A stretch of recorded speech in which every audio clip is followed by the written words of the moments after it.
Assalamualaikum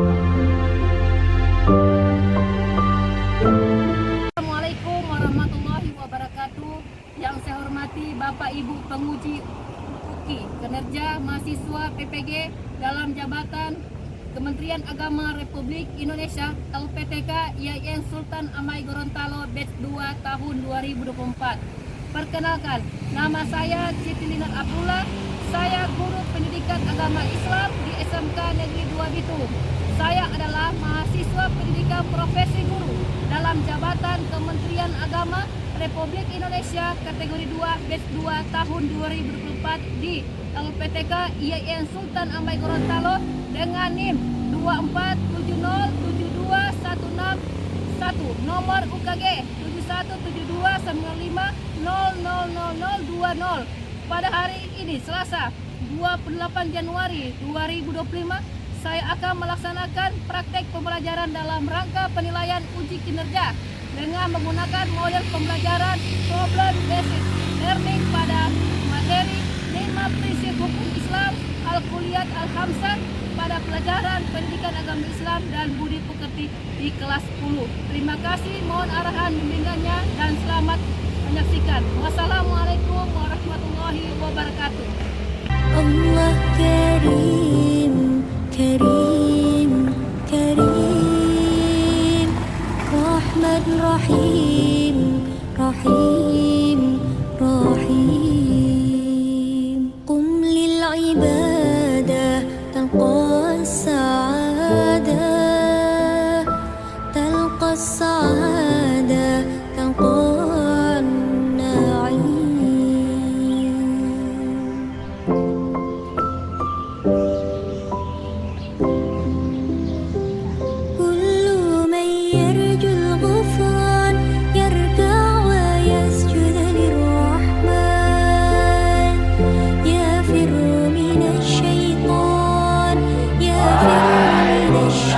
Bismillahirrahmanirrahim. Assalamualaikum warahmatullahi wabarakatuh.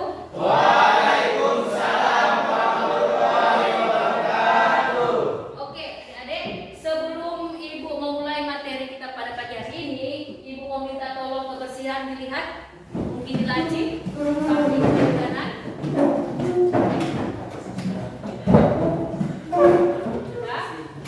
Sudah bersih ya? Jadi apa kabar adik-adik pada hari ini? Baik ya. Masih semangat belajar?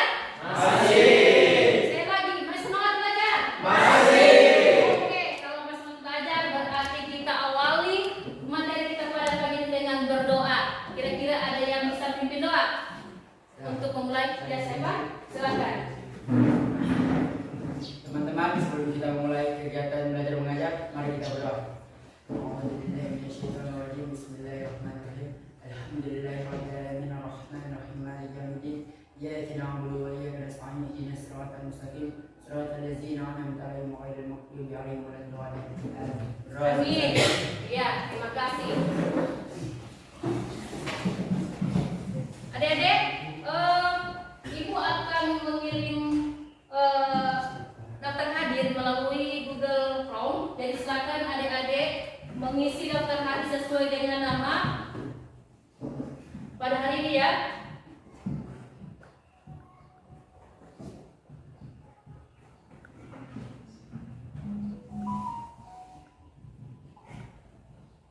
Sudah? Sudah? Oke, baik. Nah, kira-kira sebelum adik-adik berangkat ke sekolah, kira-kira ada siapa yang melaksanakan sholat subuh? Ada semua? Ya, baik sekali.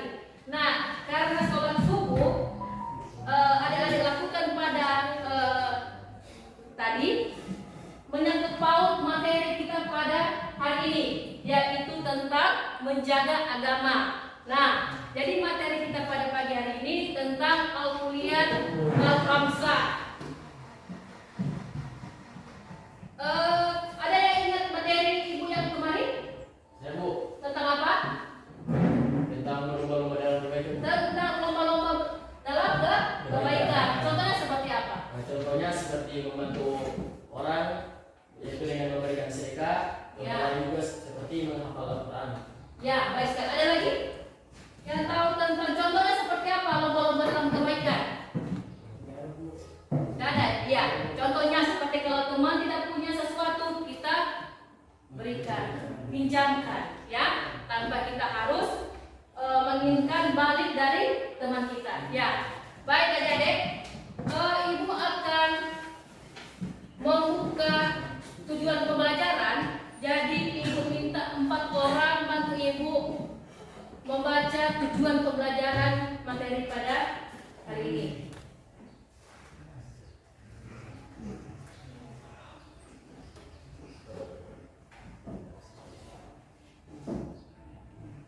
Bisa dilihat? Bisa. Ya. Dari adik Fajar mungkin yang bisa baca?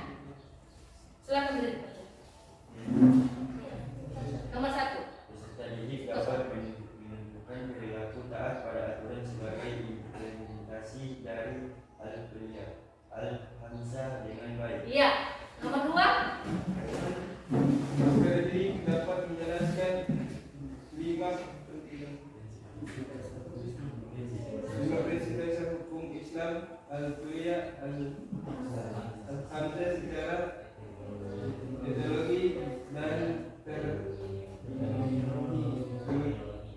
Terminologi dengan tepat. Yang ketiga. Peserta didik dapat menguraikan 5 prinsip dasar hukum Islam Al-Quliah Al-Hamzah dengan baik dan benar. Yang keempat. Peserta didik dapat mempresentasikan 5 prinsip dasar hukum Islam Al-Kuliah Al-Hamzah dan lugas. Iya, kita berikan aplaus untuk bersama. Baik, terima kasih adik-adik sudah membantu ibu dalam membaca tujuan pembelajaran kita pada pagi hari ini. Nah, kira-kira adik-adik pernah dengar tidak materi kita tentang Al-Kuliah Al-Hamzah di media sosial, mungkin di sesama teman, atau pernah baca di buku tentang Al-Kuliah Al-Hamzah? Belum pernah ya? Ya, baik. Jadi Al-Kuliah Al-Hamzah ini adalah kerangka kinerja yang digunakan oleh para ulama untuk menilai dan menetapkan hukum dengan tujuan mencapai kemaslahatan, kebaikan, dan mencegah kerusakan dalam kehidupan sesama manusia. Nah, kira-kira dari adik-adik sini ada tidak yang bisa tentang 5 prinsip hukum Islam? Saya Bu, Silakan. menjaga harta, menjaga jiwa, menjaga agama, menjaga akal, dan menjaga keluarga. Iya, baik sekali.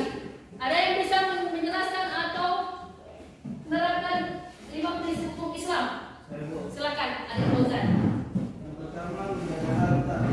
Menjaga dan melindungi harta yang dimiliki, baik itu harta benda maupun harta tidak berwujud, seperti ilmu pengetahuan, keterampilan, ataupun reputasi. Yang kedua, menjaga jiwa. Menjaga jiwa adalah menjaga dan melindungi jiwa atau nyawa, baik itu jiwa sendiri maupun jiwa orang lain, serta melakukan tindakan yang dapat menyelamatkan dan memperbaiki kualitas hidup. Yang ketiga, menjaga agama. Menjaga dan melindungi iman dan agama yang dianut, serta melakukan amalan-amalan yang sesuai dengan ajaran agama, seperti ibadat, berzakat, dan berbuat baik kepada orang lain. Yang keempat, menjaga akal. Menjaga dan melindungi kemampuan berpikir secara sehat dan menggunakan akal dengan bijak. Yang kelima, menjaga keluarga. Menjaga dan melindungi keluarga, baik itu keluarga inti maupun keluarga yang luas. Iya. Adik-adik bisa memahami ini? Materi kita pada pagi hari ini bisa? Bisa. Jadi 5 prinsip hukum Islam ini adik-adik ada pada diri kita. Itu yang pertama itu tentang agama. Nah, dalam agama itu kita harus apa? Yang pertama, menjaga sholat 5 waktu. Terus yang kedua, kita harus apa? Zakat, sedekah, ya, memberikan sedekah kepada saudara kita tanpa mengharap balasan dari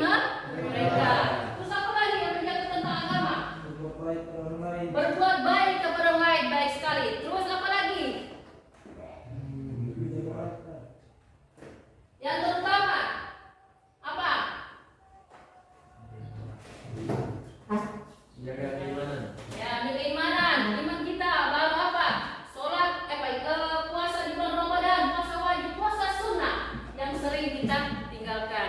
Nah, adik-adik bukan hanya di agama, tapi juga ada keturunan. Nah, itu juga ada pada diri kita dan keluarga kita. Bagaimana kita menginginkan keluarga keturunan yang soleh dan soleha. Nah, juga daripada diri kita. Apa lagi? Jiwa, akal, apa lagi?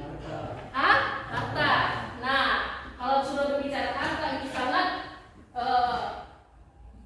apa sekali, karena harta ini tidak saja kita salah gunakan, ada harta yang dari haram dan halal. Nah, adik-adik, ibu akan memutar video. Nanti silakan adik-adik pantau video dan ibu akan memberikan kesempatan adik-adik ingin bertanya, ya. Tolong diperhatikan video yang akan ibu putar.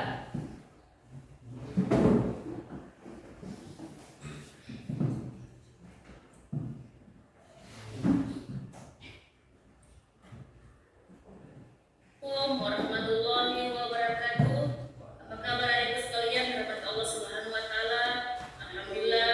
Mudah-mudahan adik sekalian sehat walafiat ya. Baik, sebelum ibu memulai materi pada pagi hari ini, ibu akan memperkenalkan diri. Nama ibu Jibril Abdullah. Ibu mengajar pendidikan agama Islam. Baik, kita masuk ke materi kita pada pagi hari ini, yaitu pentingnya menjaga 5 prinsip dasar hukum Islam, Al-Kulliyah Al-Khamsah. Hukum Islam, syariat adalah panduan hidup yang diberikan oleh Allah Subhanahu wa taala melalui wahyunya yang disampaikan kepada Rasulullah SAW dalam syariat Islam. Terdapat 5 prinsip dasar yang harus dijaga agar kehidupan umat manusia dapat berjalan dengan seimbang dan sesuai dengan ajaran agama. Prinsip-prinsip ini dikenal dengan nama Al-Kulliyah Al-Khamsah yang terdiri dari 5 pokok yang sangat penting dalam Islam, yaitu menjaga agama, jiwa, akal, dan keturunan harta. 5 prinsip ini bukan hanya menjadi pedoman bagi individu muslim, tetapi juga menjadi dasar hukum yang menyeluruh dalam kehidupan sosial, politik, dan ekonomi. Dengan menjaga prinsip-prinsip ini, umat Islam akan bisa hidup harmonis, adil dan sesuai dengan tuntunan Allah Subhanahu wa taala. Agama adalah prinsip pertama yang harus dijaga dalam kehidupan umat Islam. Islam mengajarkan bahwa hakikat hidup adalah untuk beribadah kepada Allah Subhanahu wa taala. Oleh karena itu, menjaga agama berarti melindungi keimanan ketakwaan terhadap Allah Subhanahu wa taala. Pentingnya menjaga agama. Menjaga tauhid, memperkuat akidah bahwa hanya Allah Subhanahu wa taala yang berhak disembah dan tidak ada sebuah sekutu baginya. Menjaga ibadah, melaksanakan ibadah dengan baik seperti sholat, puasa, zakat, dan haji agar hubungan dengan Allah selalu terjaga. Menjaga ajaran Islam, mempelajari, mengamalkan, dan menyebarkan ajaran Islam yang benar sesuai dengan Al-Quran dan hadis. Menghindari segala bentuk perbuatan yang dapat merusak akidah seperti syirik atau penyelewengan agama. Meningkatkan pendidikan agama untuk diri sendiri dan keluarga. Menjaga jiwa hafiz al-hafs, menghindari segala bentuk perbuatan yang dapat merusak akidah seperti syirik atau penyelewengan agama. Meningkatkan pendidikan agama untuk diri sendiri dan keluarga. Pentingnya menjaga jiwa adik sekalian, berlindung dari pembunuhan dan kekerasan. Islam sangat melarang tindakan pembunuhan yang tidak sah dan menekankan untuk selalu menjaga kehidupan setiap individu. Menjaga kesehatan mental, selain fisik, kesehatan mental juga harus dijaga. Karena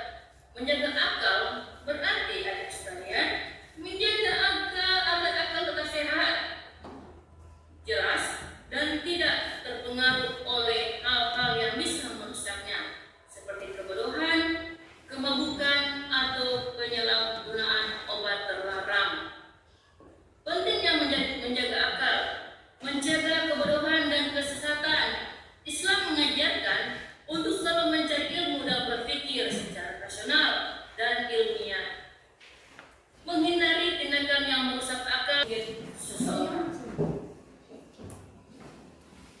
Nah, contoh penerapan menuntut ilmu dengan sungguh-sungguh, baik ilmu agama maupun ilmu pengetahuan umum, menghindari alkohol, narkoba, atau perilaku yang dapat merusak fungsi otak. Menjaga keturunan adalah prinsip yang mengajarkan agar keluarga dan masyarakat tetap dalam kondisi yang sehat dan baik. Ini mencakup perlindungan terhadap generasi muda agar tumbuh dalam lingkungan yang aman dan penuh kasih sayang. Pentingnya menjaga keturunan. Pendidikan keluarga mendidik anak-anak dengan pendidikan agama baik agar mereka tumbuh menjadi pribadi yang taat, menjaga keturunan, taat dan bertanggung jawab. Nah, perlindungan terhadap kehormatan dan kemuliaan keluarga, menjaga berkembang, menjaga kehormatan keluarga dan perbuatan yang mencemarkan nama baik. Menjaga harta, hifz al-mal, harta adalah halal dan bermanfaat. Pentingnya menjaga harta itu sekalian rahmat Allah Subhanahu wa taala, mencari nafkah dengan cara yang halal. Umat Islam dianjurkan untuk bekerja dan mencari rezeki yang halal dengan cara yang sesuai dengan ajaran agama.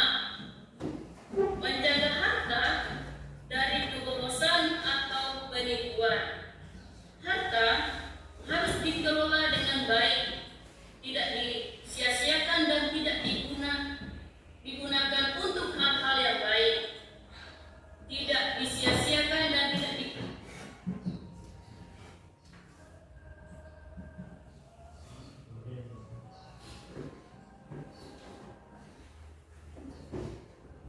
Nah, oke adik-adik, tadi sudah melihat video tentang Al-Kulliyat Al-Khamsah, sudah?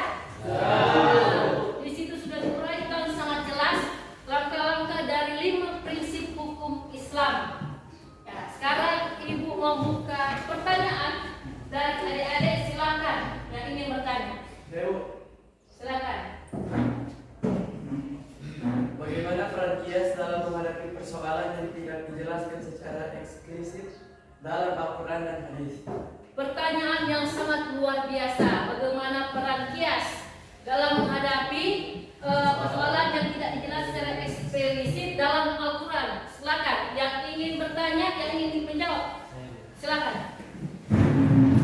Peran kias dalam menghadapi persoalan yang tidak dijelaskan secara eksplisit dalam Al-Quran dan hadis adalah yang pertama menelisik sejarah hukum, yang kedua menggunakan analogi, yang ketiga menggunakan prinsip-prinsip hukum, yang keempat menghindari penafsiran yang berlebihan, yang kelima mengembangkan hukum Islam.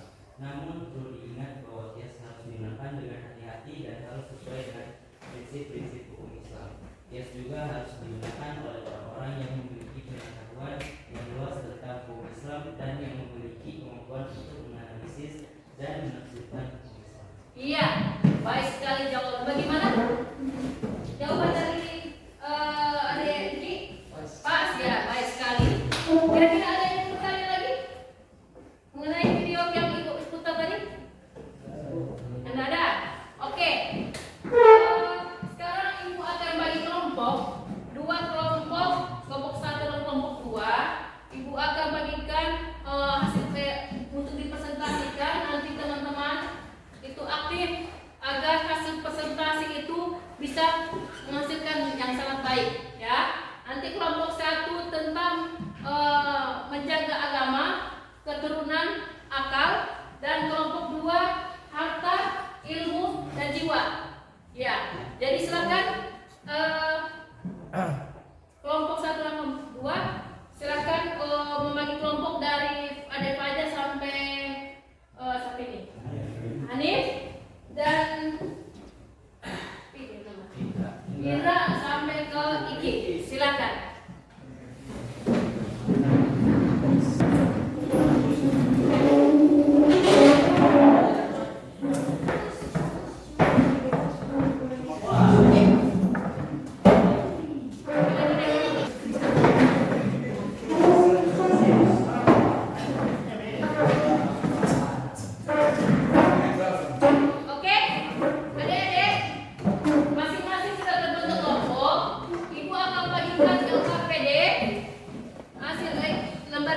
PD.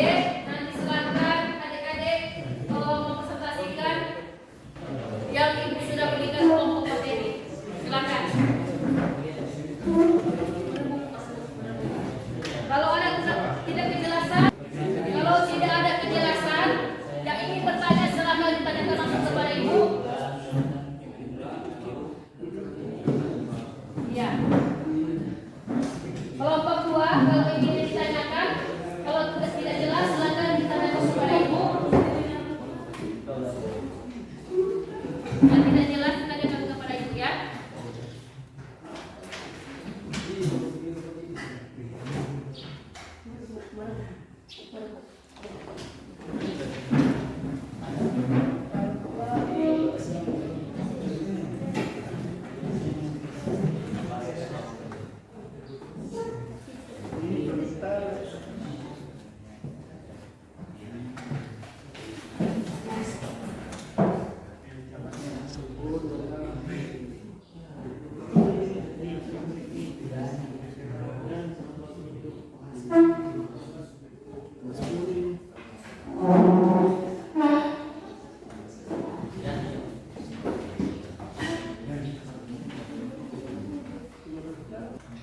Ibu, tentang apa?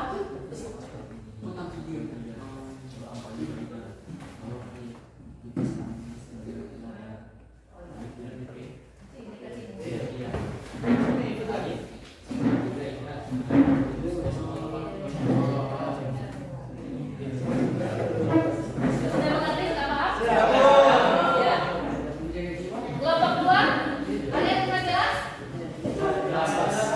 Ya.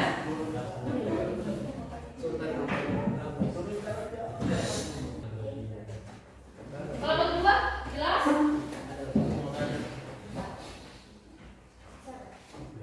Oh iya, di sini baru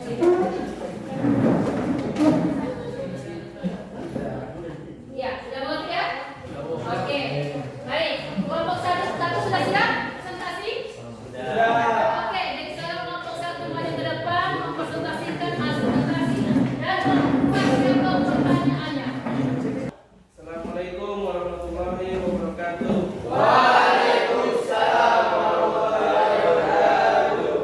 Perkenalkan, kami dari kelompok 1, kami akan mempresentasikan hasil diskusi kami yang berkonsep menjaga akal, menjaga harta, dan menjaga agama. Menjaga akal adalah menjaga akal berarti menjaga kemampuan berpikir secara sehat dan menggunakan akal dengan bijak. Ini berarti tidak menggunakan akal untuk melakukan hal-hal yang buruk seperti berbohong, berkhianat, atau melakukan tindakan yang merugikan diri sendiri atau orang lain. Yang kedua, menjaga harta. Menjaga harta berarti menjaga dan melindungi harta yang dimiliki, baik itu harta benda maupun harta tidak berwujud, seperti ilmu pengetahuan, keterampilan, atau reputasi. Ini berarti tidak menggunakan harta untuk melakukan hal-hal yang buruk, seperti korupsi, penipuan, atau melakukan tindakan yang merugikan orang lain. Yang ketiga, menjaga agama. Prinsip ini bertujuan untuk melindungi agama dan memastikan kebebasan beribadah, termasuk melarang tindakan yang dapat merusak keyakinan seseorang.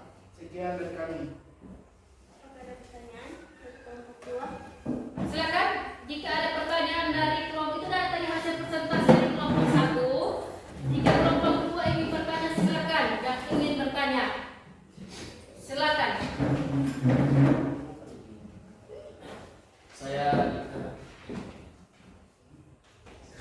Nama saya Raihan dari kelompok 2. Izin bertanya, berbicara tentang akal, apakah Islam punya andil dalam kehidupan manusia dari sudut pandang ilmu pengetahuan? Sekian. Ya, silakan kelompok 1 menjawab pertanyaan kelompok 2. Bisa diulangi? Bisa diulangi lagi? Saya ulangi, apakah Islam punya andil dalam kehidupan manusia dalam sudut pandang ilmu pengetahuan? Dalam kehidupan manusia dalam sudut ilmu pengetahuan.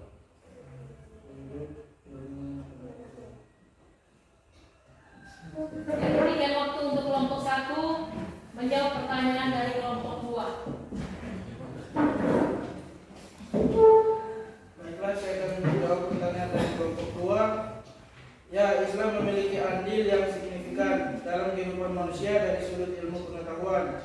Selama masa keemasan Islam, abad ke-8 hingga ke-13, umat Islam membuat kontribusi yang luar biasa dalam berbagai bidang ilmu pengetahuan, seperti yang pertama, matematika. Al-Khwarizmi, seorang matematikawan Muslim, mengembangkan konsep aljabar dan trigonometri. Yang kedua, astronomi. Al-Biruni dan Ibnu Yunus membuat kontribusi signifikan dalam astronomi. Yang ketiga, kedokteran. Ibnu Sina menulis kitab Kanun fi al-Tib yang menjaga rujukan utama dalam kedokteran selama berabad-abad. Yang keempat, fisika. Al-Haytham membuat kontribusi signifikan dalam fisika, termasuk penemuan konsep fisika dan pengembangan metode ilmiah. Sekian. Ya, bagaimana kelompok 2? Atas jawaban Mas. Ya, kira-kira kelompok 2 masih ada pertanyaan? Silakan. Bagaimana Islam melihat keistimewaan menjaga akal? Bagaimana Islam melihat keistimewaan menjaga akal. Islam, ya silakan. Saya akan menjawab pertanyaan dari kelompok kedua. Islam sangat menghargai keistimewaan menjaga akal dan memandangnya sebagai salah satu aspek penting dalam kehidupan seseorang muslim. Al-Quran dan hadis.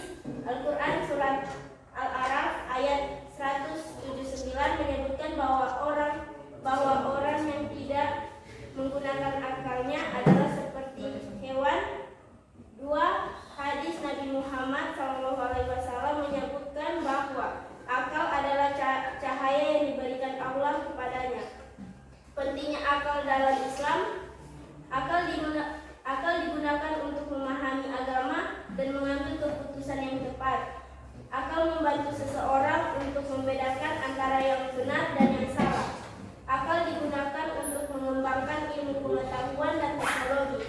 Cara menjaga akal: membaca dan mempelajari kitab-kitab agama dan ilmu pengetahuan, berdiskusi dan debat dengan cara yang sopan dan konstruktif, menghindari hal-hal yang dapat merusak akal seperti minuman keras dan obat-obatan terlarang, menggunakan akal untuk mengambil keputusan yang tepat dan tidak melakukan tindakan yang merugikan diri sendiri maupun orang lain.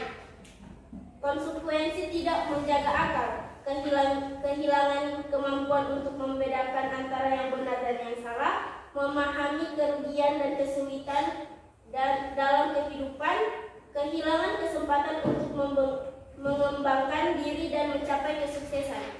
Sekian dan terima kasih. Iya, masih ada yang bertanya? Oke, kita sekarang pos. Ya, silakan. Baik sekali dari hasil presentasi dan jawaban-jawaban dari pertanyaan di kelompok 2. Baik sekali. Silakan kembali ke tempat.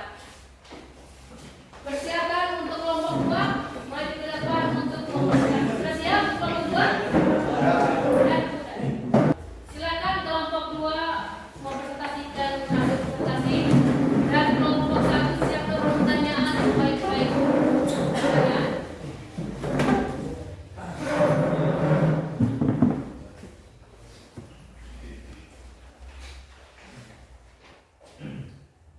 Assalamualaikum warahmatullahi wabarakatuh. Waalaikumsalam warahmatullahi wabarakatuh. Kami dari kelompok 2 akan mempresentasikan hasil diskusi kami mengenai hifz al-nafs dan hifz al-nasl, yaitu menjaga jiwa dan menjaga keluarga. Hifz al-nafs atau menjaga jiwa adalah salah satu prinsip hukum Islam yang bertujuan untuk melindungi dan menjaga kehidupan manusia.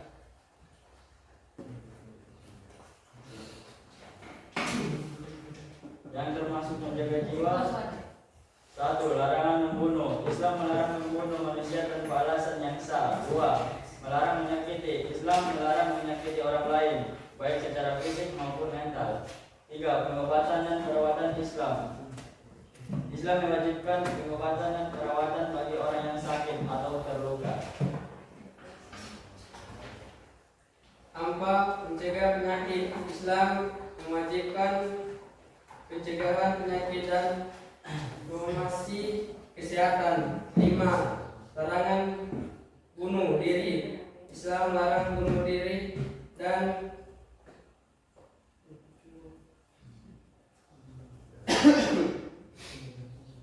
menganggapnya sebagai dosa besar.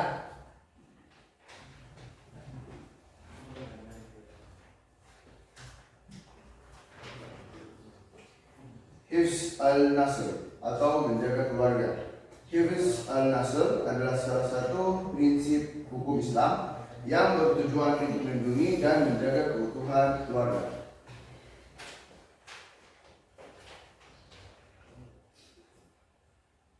Satu, pengawasan dan perlindungan anak.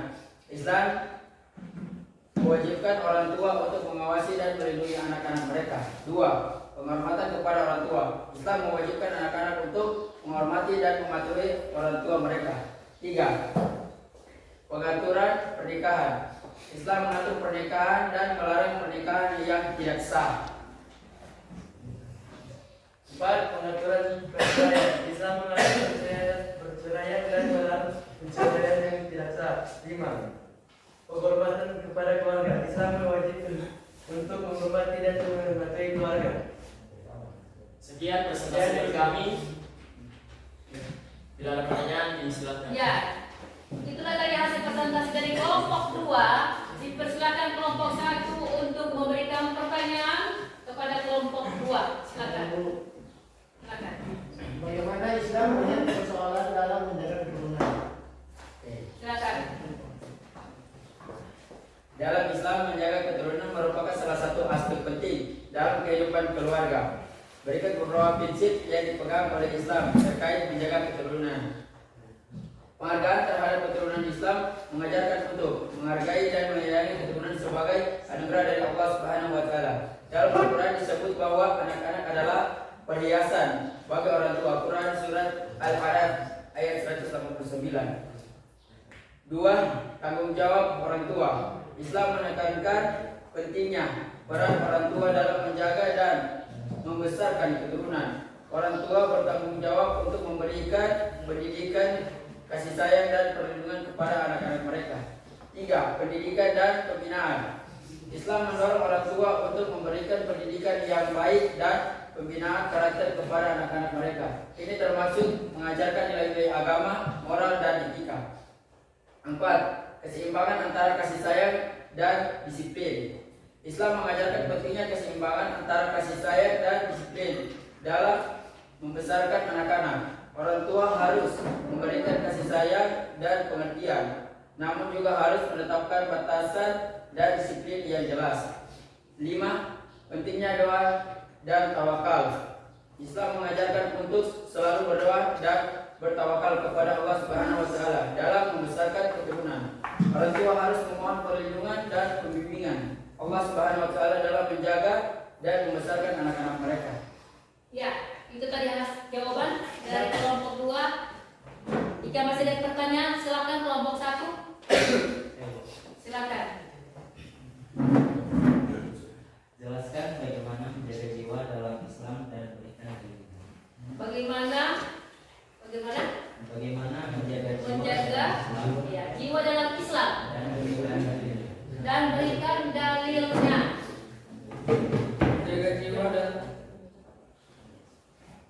Menjaga jiwa dalam Islam berarti melindungi dan menjaga kehidupan manusia dari bahaya dan kerusakan. Ini termasuk melindungi diri sendiri dan orang lain dari kejahatan, kekerasan, dan bahaya lain. 1. Quran Surah Al-Isra ayat 33. Dan janganlah kamu membunuh jika jiwa yang diharamkan Allah membunuhnya melainkan dengan suatu alasan yang benar. Sekian tadi kami. Assalamualaikum warahmatullahi wabarakatuh. Waalaikumsalam warahmatullahi wabarakatuh. Ya, itulah tadi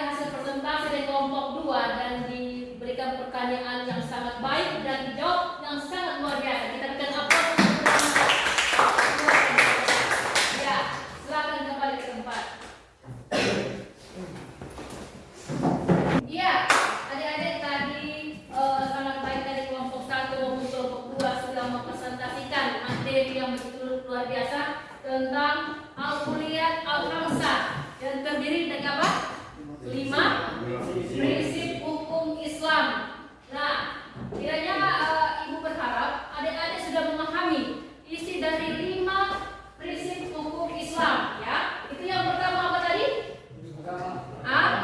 Kedua, harta. Ketiga, jiwa.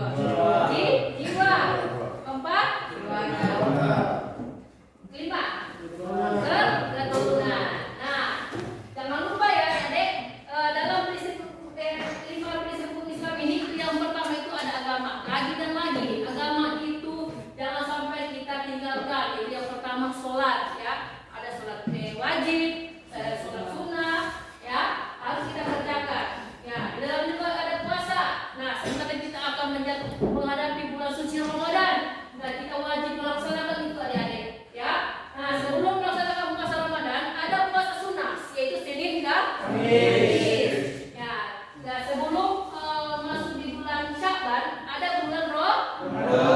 Kira-kira siapa sini yang ada puasa bulan Rajab? Masih ada ya? Ada. Sudah bulan Rajab, ya, baik sekali. Nah, agama juga menghindari kita dari perbuatan syirik, ya. Itu sangat benci, itu perbuatan syirik yang sangat dibenci oleh Allah Subhanahu wa taala. Nah, kiranya dari yang kedua, ketiga, keempat dan kelima ada Ibu harap sudah mengerti dan sudah memahami isi dari 5 prinsip hukum Islam. Ya, adik-adik. Jadi sebelum Ibu lanjut, kira-kira ada tidak yang bisa membantu Ibu membaca kesimpulan materi dari 5 prinsip hukum Islam Al-Fatihah Al-Hamzah? Ada? Silakan.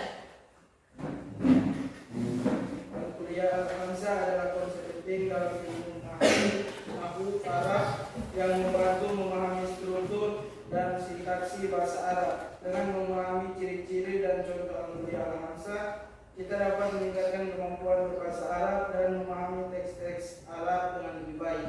Ya, terima kasih Adik Fauzan yang sudah membantu Ibu membaca Al-Kuliah Al-Hamzah kesimpulan. Nah, adik-adik, minggu depan kita akan bahas materi tentang masuknya Islam di Indonesia.